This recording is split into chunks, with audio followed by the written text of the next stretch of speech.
ఇది 14 మీటింగ్ జరుగుతాను. ఇది నేను మీకు మాట ఇచ్చాను మొన్న ఎలక్షన్ టైంలో కూడా, ఇప్పటికీ నేను మీకు మాట ఇస్తున్నాను.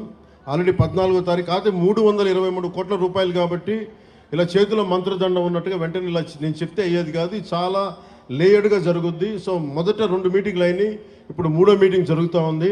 ఖచ్చితంగా నా నమ్మకం 323 కోట్ల రూపాయలు కేంద్ర ప్రభుత్వం మనకు సీ ప్రొటెక్షన్ వాళ్ళకి ఇవ్వబడుతుంది.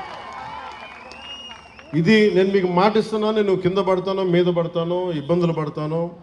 నేను మన కోసం, మన మత్స్యకార కుటుంబాల కోసం, మన ఉప్పాడ తీర ప్రాంతం కోసం, మన పిఠాపురం కోసం నేను మీకు మాట ఇస్తున్నాను. ఉప్పాడ సీ ప్రొటెక్షన్ వాల్ ఖచ్చితంగా నిర్మించడం జరుగుద్ది.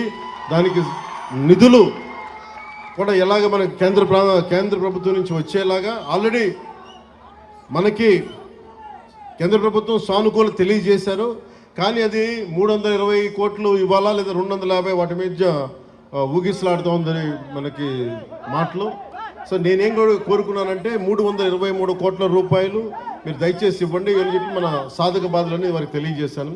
అదొకటి. ఇవి కాకుండా రాష్ట్ర విపత్తు నిర్వహణ సంస్థ మరియు మహాత్మా గాంధీ జాతీయ ఉపాధి హామీ పథకం ద్వారా ఉప్పాడ నుండి కొనపాపపేట వరకు వచ్చే ఈ మన 5,65,00,000 రూపాయలతోటి తీర రక్షణ పనులు చేపడుతున్నాం. దాంట్లో భాగంగా పనులు కొంత ప్రారంభమైనవి.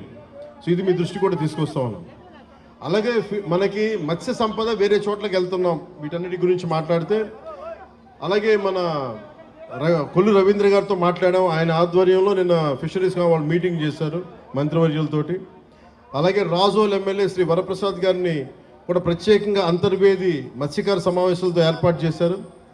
సోదర భావంతో అక్కడ ఫిష్ ల్యాండింగ్కి అక్కడ మత్స్యకారులందరూ మనకి అంగీకరించారు. ఆ మాట కూడా మనం ముఖ్యంగా ఉప్పాడ మత్స్యకారులకి ఖచ్చితంగా మేము అందిస్తాం. కానీ వాళ్ళ రిక్వెస్ట్ ఏమడుగుతున్నారంటే ఆ రింగ్ వలలు వేయొద్దు, మాకు పిల్లలు దొరికేస్తారని అంటూ ఉన్నారు. దాని మీద కొంత తర్జన భర్జన ఉంది, అది కూడా మీకు తెలియజేస్తాం.